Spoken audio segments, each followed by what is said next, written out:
Hey folks, Kevin here, and I'm going to show you a quick and easy way to add some extra 12 volt and USB outlets to your older Roadtrek. Won't take you but a few minutes, won't cost you very much money. Let's go. Okay, now I chose to mount these down here for a couple of reasons. One, at night we're up front a lot, of course in the main seats, captain's chairs.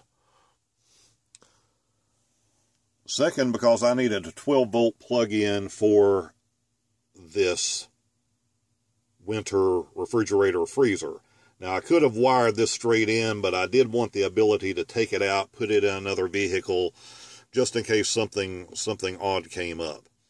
So to make it simple, I mounted a 12 volt, the one you see at the bottom, another 12 volt over it, and over that is a couple of USB ports with a little battery meter. And I like that mounted low because if I'm standing outside the van, I'm pretty much at eye level with that battery meter when I look through the door. Now, on my particular Roadtrek, my coach battery is under this seat assembly. So it was really easy to just wire these in. Depending on the model of Roadtrek that you have, your battery may be somewhere else, require a little extra wire, but it's all going to work pretty much the same way. So I'm going to jerk these seat cushions off and we'll show you what we have.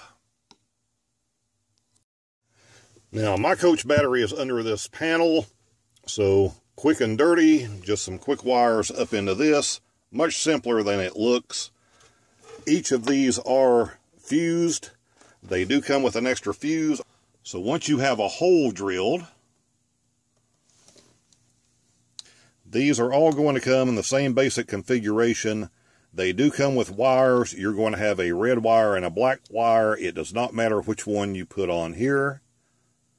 And then you're going to run the red to the positive on your house battery, the black to the negative on your house battery. These are going to screw together. So once you put this through the hole you drilled, you're just going to tighten this nut back down to lock it into place.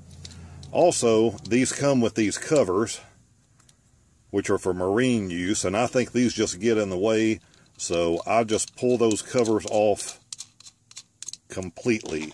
Don't need them, don't use them for this application.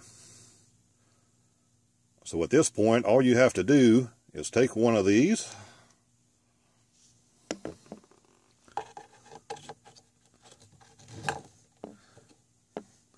push it into the hole you made,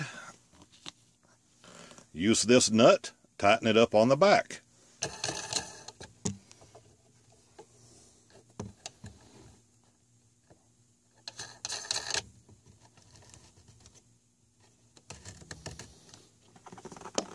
Get it straight the way you want it, tighten it down a little more. That is all there is to it.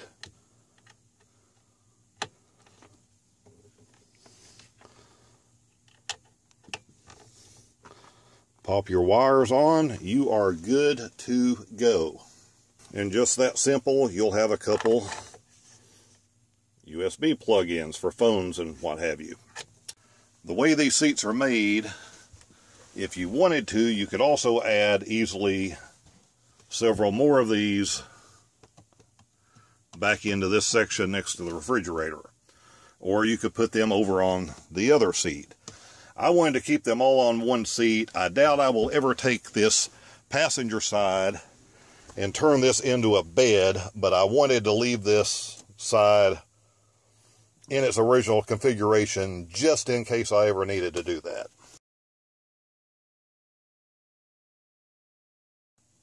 Because these were set up to be a bed, there is one modification you are going to have to make to this seat cushion.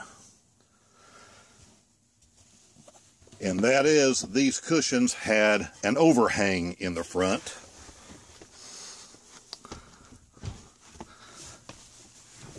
Like you see on this one, this extra wood section.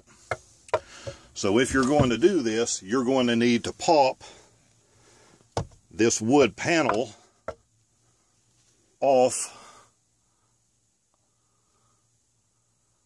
of that cushion. And you're just going to turn the cushion over. It is stapled on, glued on.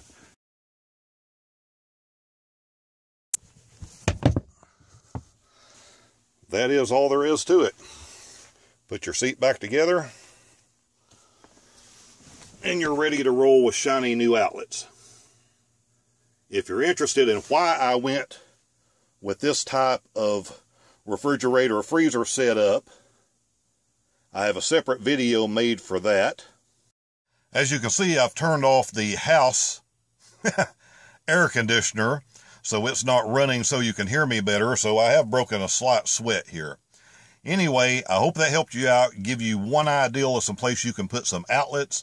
Of course, you can follow that same basic strategy to put these little outlets elsewhere. These are less than $10 a piece for each one of these. We've got them linked down below. If you don't have the exact bit that you need to make the right size hole, I'm going to put that down there also. That bit will fit any drill that you can get your hands on. Some upcoming videos, some modifications I've done and things I've learned since I've been in this Roadtrek will apply to other Class Bs also and other small RVs.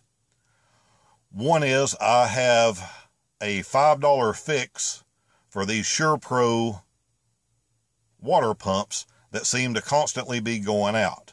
So I can save you some money, a lot of aggravation. If you're having problems with one of those, or it's good to know if you're not having problems, because I guarantee you will eventually. Quick and dirty $5 fix, takes 5 minutes of your time. Also in an upcoming video, I'm going to show you how to do a working shower, easily added in just a couple of minutes to your Roadtrek. Even if your Roadtrek did not come with a shower, I'm going to show you how to have a full shower head setup that you can use. Couple of minutes, less than $50 in materials. So I think we'll have a lot of things coming up that you should be interested in.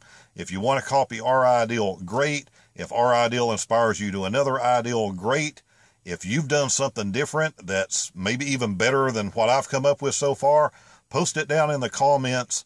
Let me and the other viewers know what you've done. If you want to be notified of future videos on how we added showers in here and how we added different things and different repairs that we've done, click that bell button to make sure that you get notified when the next video goes up. Until then, see you next time.